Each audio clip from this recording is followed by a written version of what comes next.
Death is difficult, but inevitable.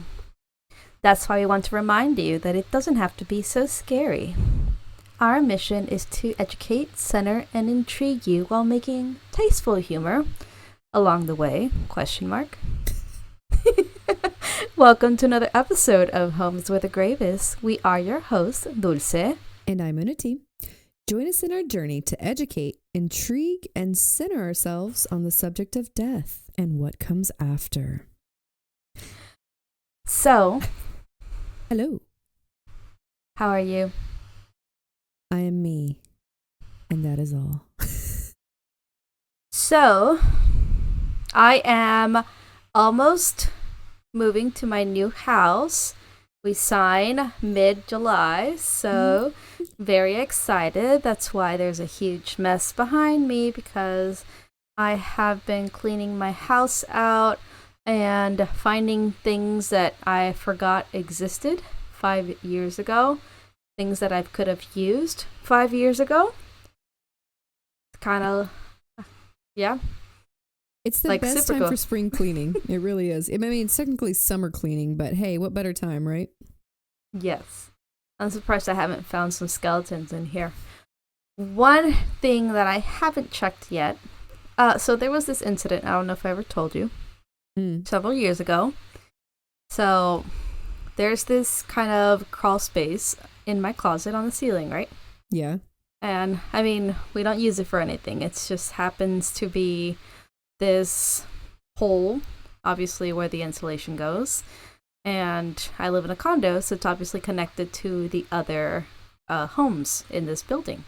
Well, one day I walked in there and it was open. And, of course, I freaked out. Because, obviously, I'm too short to open it, right? Can't even reach. I called my partner. He obviously said he hadn't opened it. And we're both freaked out because there is a murder case of a guy who crawled through the crawl space from his apartment onto the next apartment, murdered the person, and then went back to his apartment, creating that classic scenario of the closed door murder, you know? Oh my God. So we were absolutely horrified, and there's nothing we can do. So all we did was put some duct tape on it, and it's been that way. And now we're about to move out. So now we're like, well, what do we do? Do we tell the owners? Do we warn the next people that come here? Because we still don't know to this day. How did it open? And it's all it does is it's pushed. You know, you can push it and move it over. So I wouldn't even know how you would do that from, I guess from the inside you could like kind of maybe move it too. That's weird. But That's it wasn't weird. Any of us. It wasn't any of us. Oh, and then my new home has looks like a haunted attic too, so I look forward to that. No, thank you. No, thank you. How are your duckies? They are growing so fast. They're pretty much adults now. Aww. They're so big. What are their names? One's name is Chapito. It's based off of that new Aztec animation that I think is on Disney Plus. The jaguar's name is Chapito, and it's based off of I think the actual word is based off of a town in Mexico. Hold on, let me. I wouldn't know. I'm Mexican. You wouldn't know at all. And the other one, we're still trying to find a good name for him. At this point, I don't even know if he's going to recognize his own name. Well, if we're doing 90s themed cartoons today, why not name them after 90s cartoons like a Ren and Stimpy? Yes, I would love that, but it has to be befitting of their Eustace and Muriel. They're such like beautiful black ducks though, and I want that to represent what they are. Daffy and Donald. That does not represent them. What about Lick Quack from Courage the Cowardly Dog? Oh my God, that is too funny. But yeah, they're growing up fast. Well, you better figure it out fast. I know. Other than that, anything else coming up? Nothing super major this month. We're just kind of getting through stuff. Still coming along with trying to figure out how to make enamel pens without copyright infringement. Don't want to get sued, Trying to do that fan art for the cons, but not trying to get sued at the same time. If they try to sue, they won't get nothing because we're broke. Oh, and we're headed to Chicago soon. That's right. Mm-hmm. We got that big expo, right? The Curiosities Expo. The Curiosities Expo. We're going to meet people just like us. How did I forget about that? It's going to be neat. And my 96-year-old grandma. Yes, of course. We have to visit her. We could not afford to go to the cool taxidermy classes because those are super expensive for our wallets. But you know what makes me chuckle? We spent $100 on the tickets to MomoCon, right? But this Curiosities convention is only $10. So technically we could afford it if we really wanted to, but our priority... Because how much did you spend at MomoCon? Never talking about it. But $200 for a taxidermy class is too much. Okay, so maybe I lied. Maybe we could if we really wanted to, but it's not the top of our priority list. I can justify spending money if it's in increments that I can't track very easily, okay? I lose track and then it's fine. Sure. We'll go with that. Whatever helps you sleep at night. So shall we get started? Let's get started. This is going to be a very fun topic. Before we talk any more about your dwindling finances. I'm dying. Now you have ducks to feed. Oh, wow. So, today's topic of conversation, because something near and dear to us millennial babies, no longer babies, but anxiety-ridden adults, is 90s cartoons and the significant role they played in shaping our warped sense of humor. Those were some dark times, man. Dark times. Oh, it's... Okay, so we have to set the scene first, right? Oh, yes, let's. So you're both born in the 90s. And there's a difference between people that were able to grow up in the 90s, like adolescents, because our adolescence was in the 2000s.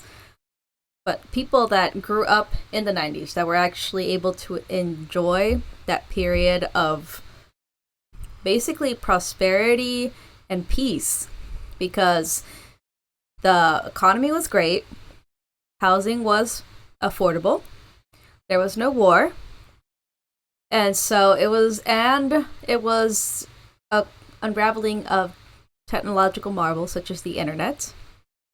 So it was the very early stages, but it was still the point of where we're trying to decide what to do with the internet, and there was a very big sense of this is going to be huge and it should be free for everybody, and that was still going on at that time. There was also the massive doomsday that was supposed to come for the turn of the century that everybody was dreading. That was just some crazy people. Everybody else is partying. But they still believed it. There was still existential dread there. But everyone I've heard, when they talk about growing up in the 90s, they talk about it like it was amazing. Just because there was no outside forces to cause you stress. So it allowed people to really have these unique experiences and build their own community. So this is kind of when the coffee culture, Seattle, the grunge movement, all of that indie hip hop scenes, all those scenes were happening, and people didn't have to freaking work themselves to death to enjoy living. I've heard that some people were working 4 days a week, and just that was just all they needed to pay their bills, and the rest of the time they were just partying, right? Another thing too I always think about is people sharing their shared experiences with porn, hiding porn out in the woods. Such a random. What? It's just like, it's like something that people always talk about. Like, they all was like a community porn. Like, they would leave them in the same spot in the woods and people would take turns. It was like the Blockbuster of porn. That was not exclusive to the 90s, I'm telling you right now. But it was still, like, still a thing in the 90s. Yeah. And then Blockbuster, you know, it allowed us to find all sorts of amazing films and explore, and we watched all sorts of weird stuff that I still enjoy thoroughly. And then we pirated a lot of it. We did not do that. We did not endorse that for legal purposes. Yeah. This is all hypothetical. And since the internet wasn't around yet, basically the internet was only for people that could afford it. So my household, we had a computer. It didn't have internet, but we had computer games, and it was amazing. To this day, I still like love those games. There's some of them on the Switch now. I don't know if anyone remembers Putt Putt, Pajama Sam, Jumpstart first grade, Jumpstart second grade.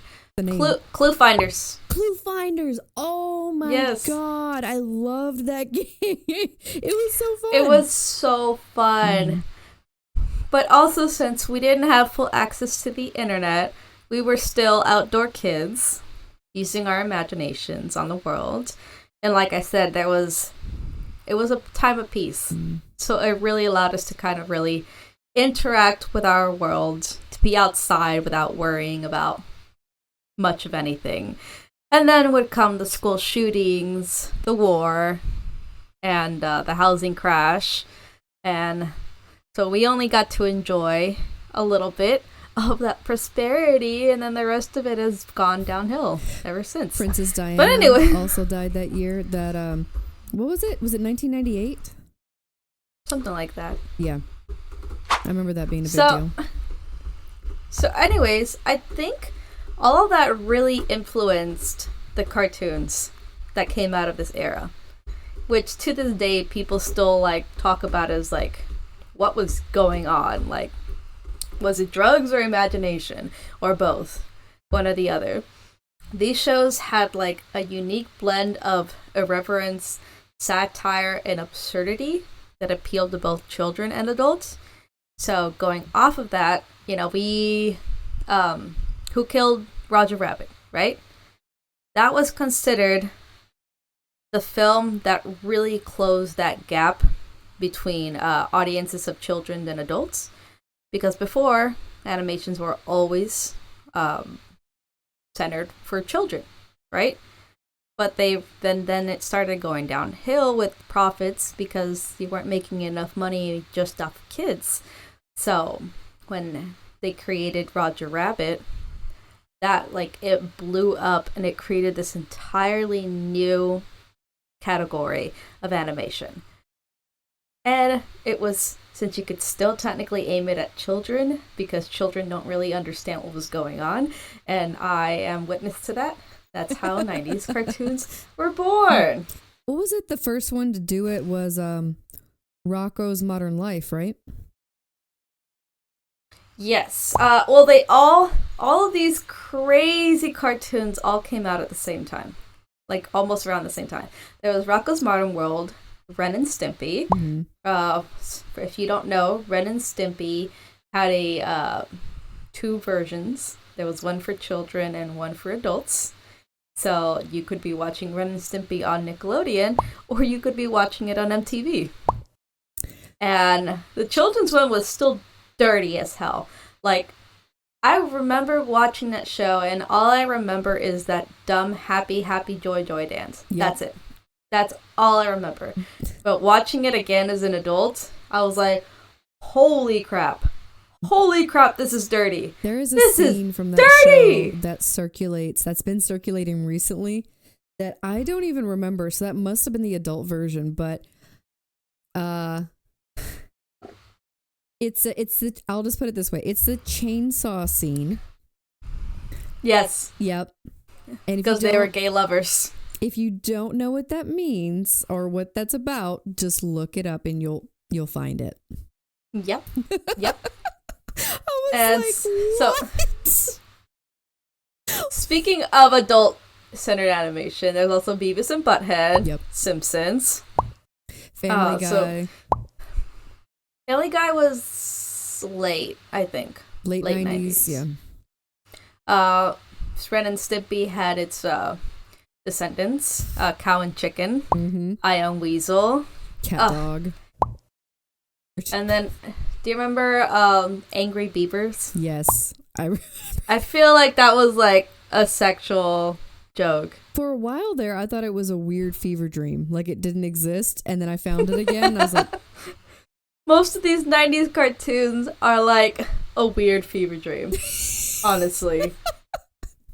So, yeah, Unity, please tell us a little bit more about 90s cartoons. Yes, so since we've kind of set the scene for this, right? These shows had a unique blend of irreverence, satire, and absolute absurdity that appealed to both children and adults, like we said. Here's a few ways in which the 90s cartoons influenced our sense of humor. We've got the pop culture references, right? 90s cartoons were known for their clever references to popular culture, which really boomed during that time, ranging from the movies and TV shows to music and celebrities, which then brought in your adult population, because obviously kids don't really get it that much, but adults do. Shows like Animaniacs and Tiny Toon Adventures were particularly adept at incorporating these references into their humor, making them more relatable.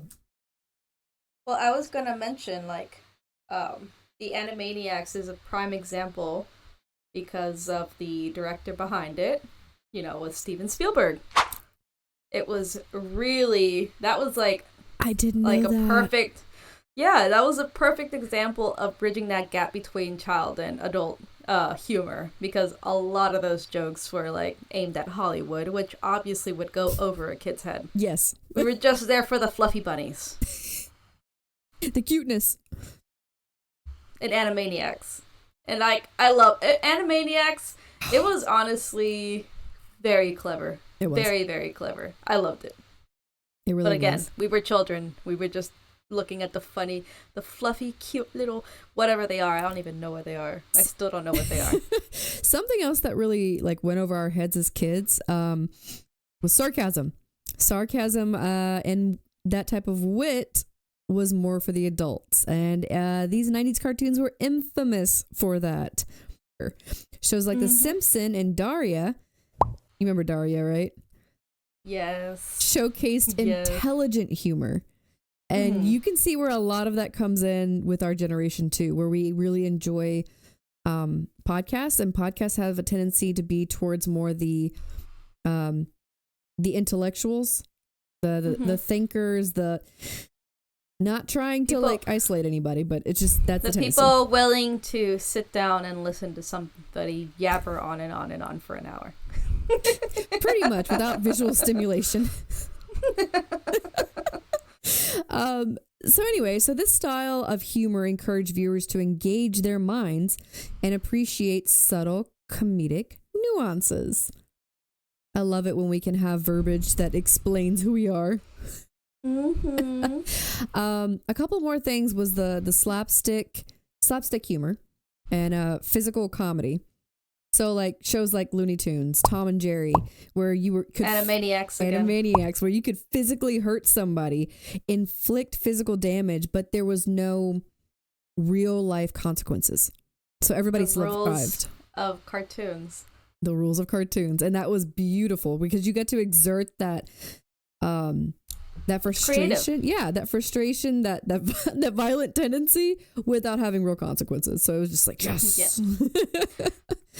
So I like how you mentioned rebellious. So remember what else in the 90s was also Jackass, right? Not a cartoon, but yes. No, but that is something that for me that like very well encompasses the 90s because it throws that wit and intelligence out the window.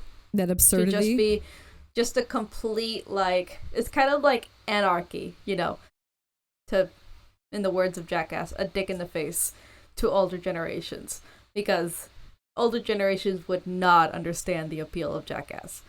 But for them, this was just like a complete rebellion against any effort to think about life for a second. Instead, they were just like in the moment, enjoy it, do something really stupid without being worried about the consequences.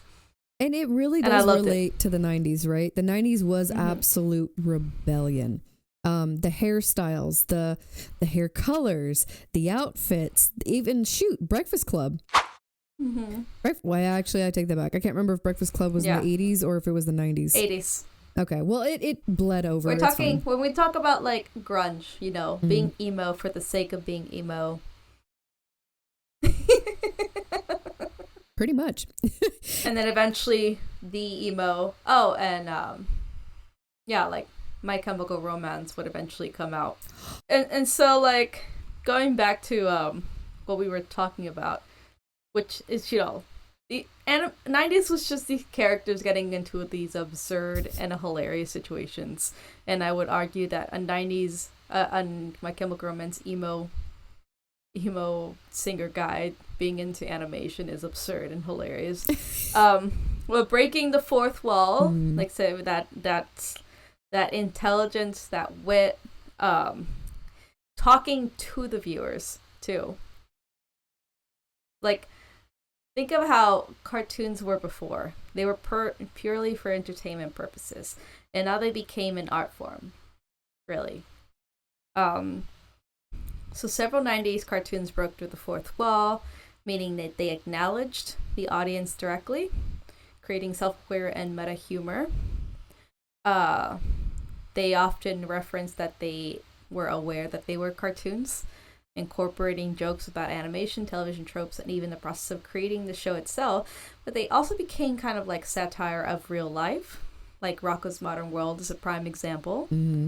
And by the way, I love the new one that came out on Netflix a couple of years ago, you know, but it's still doing what it was doing before, was like kind of using cartoon to explore the actual absurdities of society, right?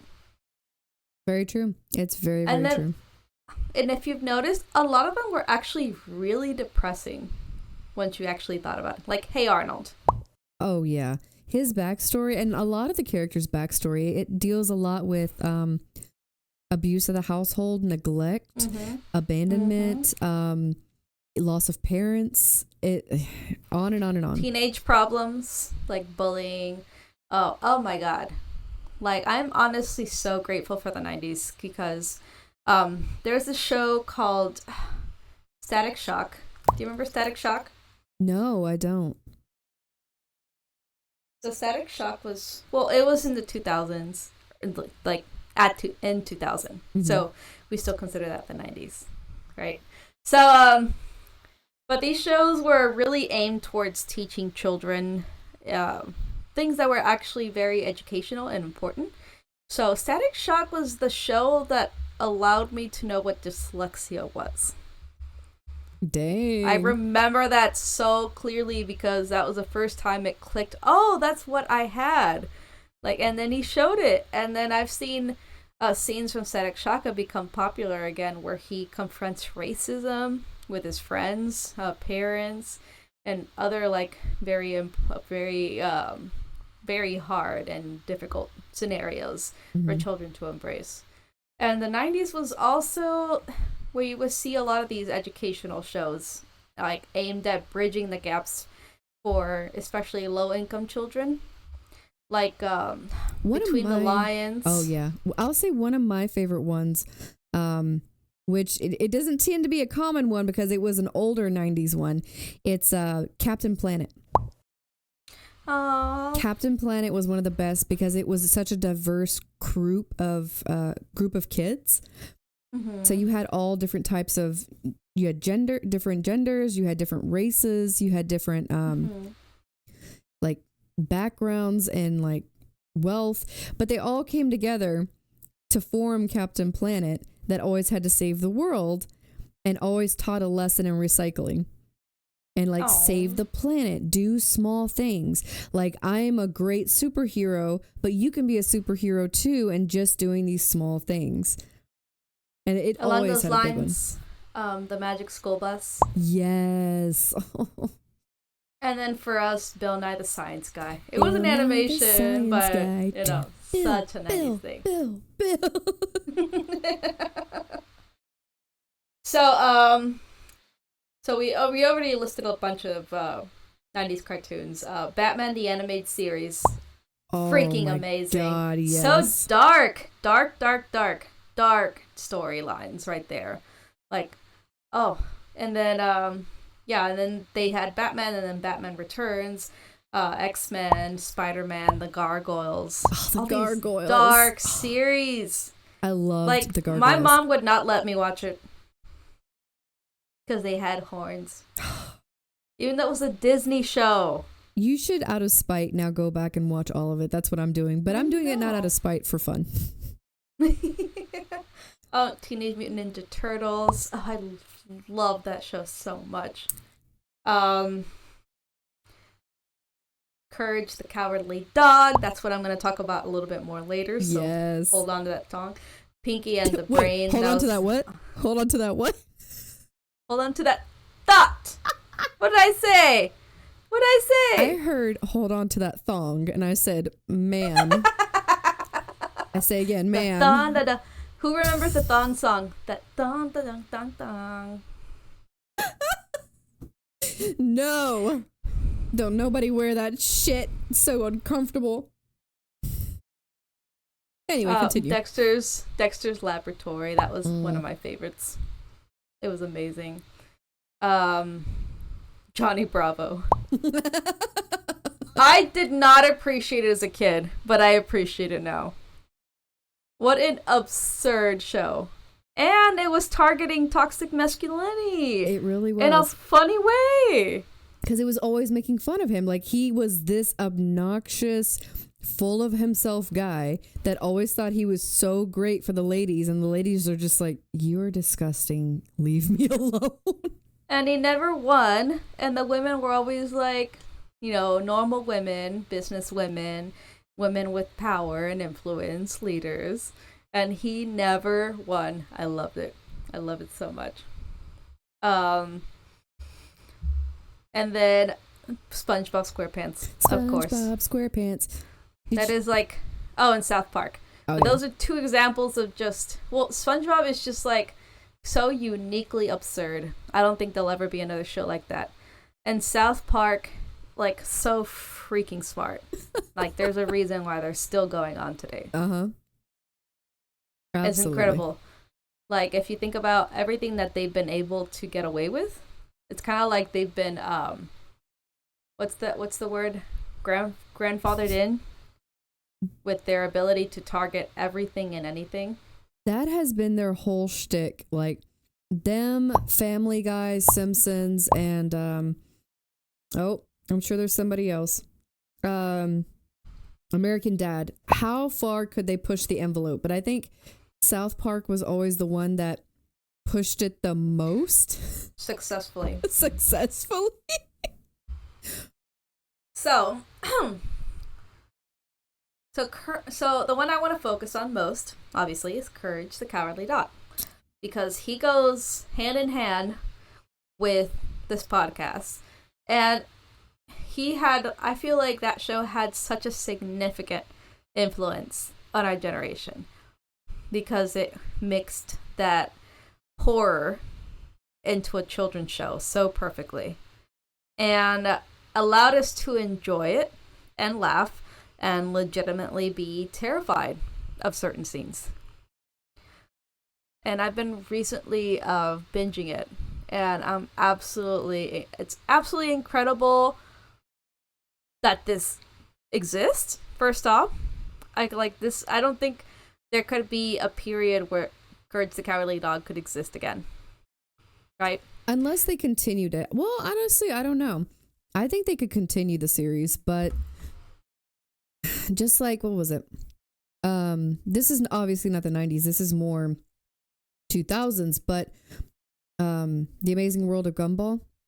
Very, very smart humored show that's still for children, but massively inclusive for adults.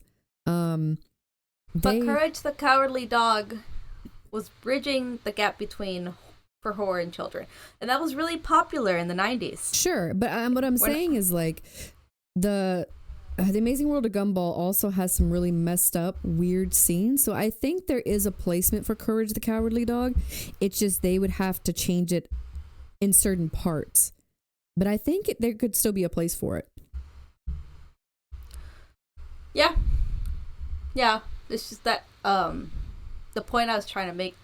So if you remember in the 90s, all of those shows that were aimed at scary stories for children, right? So we're talking about Are You Afraid of the Dark, Goosebumps, Tales from the Crypt, and there was all those shows were like so 90s and absolutely incredible and horrifying. And then Courage the Cowardly Dog was also the animated way of telling scary stories to children, basically. That's what it was. So, and like, I feel like all of those had such an impact on us today. Like, our love for horror movies and our love for political commentary in horror movies, because Courage the Cowardly Dog was doing that. Like, a lot of the episodes are kind of commentary on, like, real life, you know? That's, like, a famous example. The strangers at the door. So the whole point of Courage the Cowardly Dog is that he's a cowardly dog, right? That always faces for him, fears. Yeah, but everything, for a little tiny dog, everything is going to be blown out of proportion, right? So somebody knocks on the door, it's a stranger. What's a dog going to do? Freak out, right? So in his mind, all of those strangers knocking on the door are these horrifying monsters that are out to get him and his family. My favorite episode is... I forgot the name of it, but it's this episode where he encounters a ghost of a professor woman, kind of like an educator, who is trying to teach him how to be perfect. And she's very, very, very aggressive, and she's very stern. And the whole episode, he is kind of reeling from the fact that he's learning that he's not perfect and he can't reach perfection no matter how hard he tries. And there's that horrifying scene where he's dreaming and it's a fetus that just says, "You're not perfect," and then he turns. That stuck with me all these years, because he eventually is able to confront that and say, like, perfection is, like, you don't have to do that. But, like, how many of us grew up in that kind of a household where we were expected to be perfect? Oh, yeah. You know? Something talking about, like, familial dynamics. Obviously, like, the husband and wife. The wife, was it her name Eustace? Muriel. The husband's name is Eustace. So Muriel is the very sweet, loving person that she is, and Eustace, being the absolute jerk that he is not always very kind to Muriel. So putting Courage in the middle of those two, almost like, in some circles they say it's very representative of, like, a child in an abusive household with an abusive, like, parental father figure, trying to protect their mother, because he's always saving Muriel from all these different things, including Eustace a lot of the times. Or Eustace's mistakes. But the mother is enabling. Yep. Because she never really does anything. She does hit Eustace every now and then, but she really doesn't try to change his behavior much. She's too accepting. And since she's too accepting, she forces Courage to take the role of the adult there, to take care of these two people that cannot take care of themselves. And you know, what better way, you were talking about how it introduced us to the concept of horror. in a non-combative way. Another thing Courage himself is a great representative of the embodiment of pure anxiety, right? Because he is afraid of everything. He is anxious of everything. Mm-hmm. And it shows that. Like, that is a representation of what we had as children, being able to see what that looks like in a physical form. And then, of course, what's also amazing about the show is that the bad guys that are obviously representing real fears are not on the nose. They're very creative. They're very clever and outrageous and horrifying at the same time. Like the Mariel's cousin, the shaver dude. Yes. Oh, all he's doing is shaving, but it was so horrifying. Absolutely horrifying. Naughty. Oh god, I've never forgotten that face. Never forgotten it. I'm telling you. So yeah, I give lots of thanks to Courage the Cowardly Dog for helping me be who I am today. Lover of horror, political commentary, wit, and parody of how horrible life is. Absolutely. And never give up. Woo! Mm-hmm.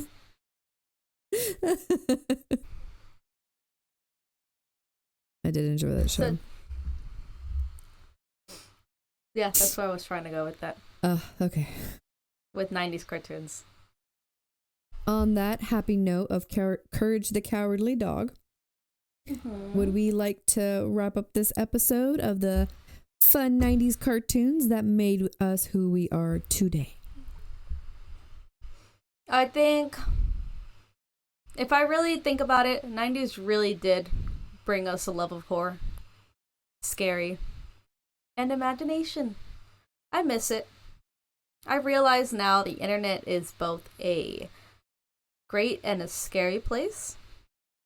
And I am so glad that we got to have a childhood where we did not have access to the internet 24/7. Yep. Especially because none of our cringy teenage years are on the internet. We were able to escape that. We were still cringy teenagers, but there's no evidence of it. And you'll never find out. Unless it's a VHS tape somewhere. In those deep, deep archives.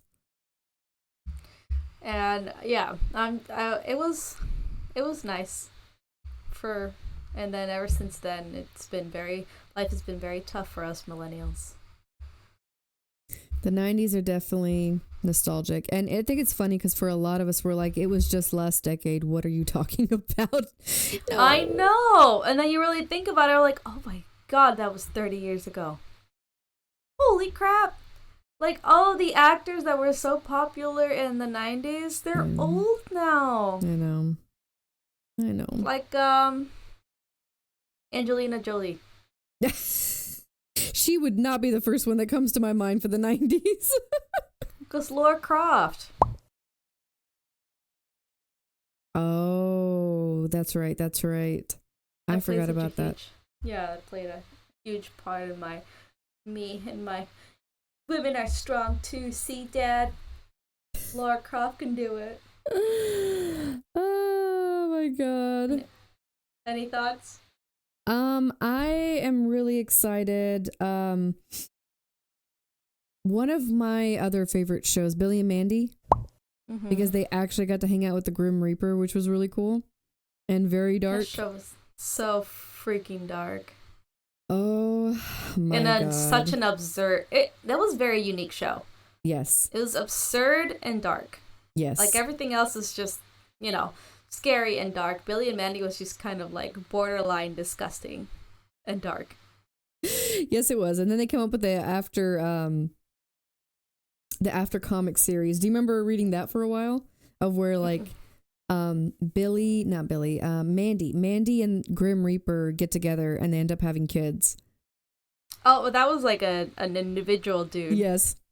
Yes, and that was like, very creepy too. Yes. I was just super excited that I got to meet the voice actress for Mandy. Got to meet her at MomoCon, right? And I loved that her signature was I raised you right. And I was like, that's right, because most of the voice actors that she did was in the 90s and earlier 2000s. I was like, wow, that's surreal. You know, another show we forgot about that was dark and disgusting. Invader Zim. Invader Zim. How could I forget him? For the longest time. That was so iconic. I would always mimic. Remember, I would always mimic his. What was it? Gur? No. Zim does a famous line that was always in the commercials, and I would always repeat it, and I would always make my mom like laugh so hard. And now I can't remember what it was, but it was like, oh, I can't remember it. That's gonna drive me nuts. No, we're just going to have to watch it because I can't freaking remember it, but I used to say it all the time. Oh, but did you know he made a comic before Invader Zim, right? No, I didn't know that. Yeah, Mary Helen had a copy of it, and it was so dark and funny. Like, I still love it. You need to get your hands on a copy because it was so freaking creepy. I loved it. It's about a little boy who lives in a very neglected household and all sorts of shit happens to him. From monsters, aliens, and demons and shit. Jeez. Oh my gosh. So anyways, yeah, we'll have to watch it again. Yeah. So anyway. That's why our mission is to bring you the material and immaterial resources to help soothe some of your fears and grief. That's right. And hey, don't forget to follow along for every new episode every single Monday on all major podcast platforms, as well as on YouTube for video podcasting. If you enjoy listening to us today, then please hit that subscribe button. And also don't forget to hit that little notification bell. You don't want to miss out on any new episodes. If you have questions or want to pique your morbid curiosity, then follow us along on our social medias on Facebook, Instagram, and TikTok. You can even email us any questions, stories, or remarks at sweetprogressinc@gmail.com. Don't forget to follow along and get our merch at our merch shop at Etsy, Delicate Death. Until next time, stay alive. Stay alive.